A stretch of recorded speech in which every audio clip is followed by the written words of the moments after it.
যথেষ্ট হয়েছে, এবার অন্তত থামো। নিজেকে ধরে বেঁধে বসাও ভাবনার গোল টেবিলে। এবার পরম মমতা নিয়ে নিজেকে জিজ্ঞেস করো, তুমি কার জন্য কষ্ট পাচ্ছ?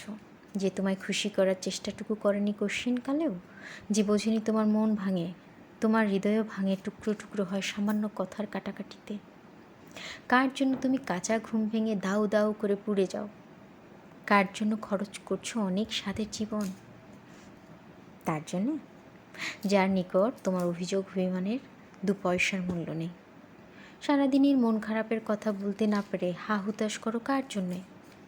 যে জানে না তোমার গোপন ক্ষতের কথা, শুনতে চায় না কেন তোমার মন খারাপ, কেন বুকের ভেতর খিল মেরে আসে নরম হাওয়ার সন্ধ্যায়। নিজেকে এবার একটু হাতে পায়ে ধরে বুঝাও, সব মানুষের জন্য জীবন খরচ করতে নেই। যার উৎসবে আমি নেই, তারই নিয়ে উল্লাসের জীবন স্বপ্ন দেখতে নেই। তুমি সস্তা নাও, ভিখারি নাও, তুমি চমৎকার মানুষ, তুমি সুন্দর, তুমি সৎ, তুমি একটা ফুল। ওই ফুলের কদর সবাই করতে পারে না। কেউ কেউ ছুঁড়ে ফেলে দেয়, তুচ্ছ করে। আবার এই ছুঁড়ে ফেলে দেওয়া ফুলই প্রচণ্ড আগ্রহ নিয়ে অন্য কেউ তুলে নেয়, খুব যত্ন করে লুকিয়ে রাখে বুকের অন্দরে। ভালোবাসে আজন্মকাল। দুঃখ যতটুকু পাওয়ার একেবারেই পাও। ভাবনা শেষ হয়ে গেলে গোল টেবিলে নিজেকে বসাও। ওঠো, চোখ মুছো, ভেঙে ফেলো মায়ার অদৃশ্য ওই শক্ত শিকল। হাসো, হালকা লাগছে?